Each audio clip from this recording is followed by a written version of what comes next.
Chef Tracy with VegeCooking Camden, and although typically our videos and posts are more about cooking because our slogan is learn to cook and love your veggies, today and over the next few videos I just want to talk about some tips to help your family eat more veggies. I did one previously, and then today and our next one is going to be covering 10 tips to get your kids to eat more veggies.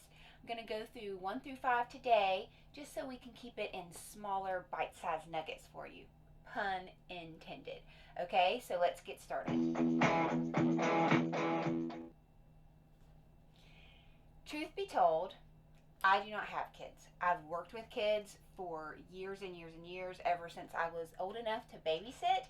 I did that. I worked in daycares, and then I became an elementary school teacher. So I've definitely worked with a lot of kids. And then, of course, with veggie cooking, I, see kids all the time. But these tips were actually created by our founder, Dawn Hutchins, who does indeed have kids and also has a lot of friends that have kids. So these tips are tried and true. Let's go 1 through 5 and just talk a little bit about it. Okay, so number 1, if you don't want them to eat it, don't have it in the house. And guys, this goes for anybody, not just kids. You don't want yourself to eat it. You don't want, husband or kids or whoever it is. Just don't have it in the house. Good food in the fridge and pantry means good food in your belly. So, real simple, tip number 1, if you don't want them to eat it, don't have it in the house. Doesn't mean that sometimes you won't have special occasions, but for the most part, what's in the house is what will be eaten. Number 2, let them help you grow it, harvest it, or if you're not a gardener, choose it at the grocery store, right? Let your kids either go with you, or if that's too much of a hassle, ask them, like, hey, we need to have some veggies with dinner tonight. What do you want? Give them a choice, open-ended, or maybe you choose, do you want broccoli, carrots, or sweet potatoes? But give them the option, because then they're going to buy in a little more, and they can see that they have that decision-making ability. So tip number 2 again is let them either help you grow it, harvest it, or choose it, either at the grocery store or before you go to the grocery store.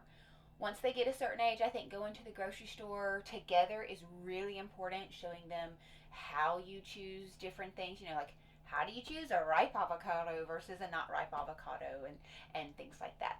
So number 3, and I don't know, maybe in my opinion, this is the most important one. But number 3 is be a great example. Be that role model. If you want them to eat it, you need to eat it. And you need to not have that apprehension and not make those faces, but say, hey, you know what? I tried something new tonight for dinner, so let's enjoy it together. Take a bite together, maybe, 1, 2, 3, or whatever, but you need to be that good role model.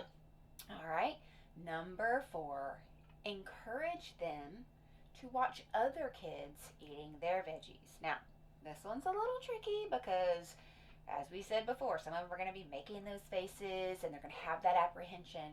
But honestly, the best way to do that, I've seen it over and over, that's in veggie cooking classes. That positive peer pressure that they receive when, number 1, they help make it, and number 2, they see everyone else eating it and enjoying it. It's mind-blowing. So peer pressure can be a positive thing. Let that happen. Encourage them to watch other kids eat their veggies.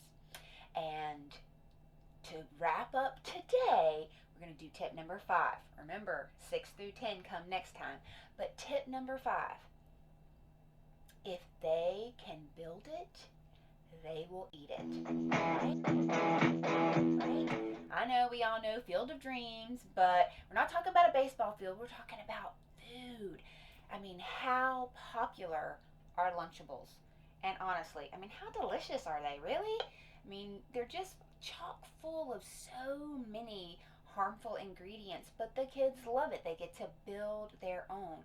And so why not make your own Lunchable? Why not have something like sunflower seed butter and jelly on spaceship bread, where you do like the little cookie cutter and give them fun, interesting shapes to play with. Or this one has really been a hit with my family, nieces, nephews, sisters, dads, moms, everything. The build your own pizza with a very simple homemade no cook sauce and a tofu cheese that we made at home that is much like mozzarella. So you can divvy that up into little bento boxes or however you want to do it and let them build their own. This works for taking a lunch, it also works for dinner. We just recently went on a camping trip and pretty much everything was okay, here's all the different ingredients, build your own. We had a taco night where some of us made tacos, some of us made taco salads, some of us made nachos. Nobody really made burritos, but that was definitely an option. But everybody got to put the toppings that they chose on their own, and it worked out great. We also did a build your own potato bar. Same thing, had all the ingredients out, and everybody kind of got to build their own. So this works in so many levels. But tip number 5, if they can build it, they will eat it. So I hope you enjoyed these 5 tips. Let's review real quick with the graphic.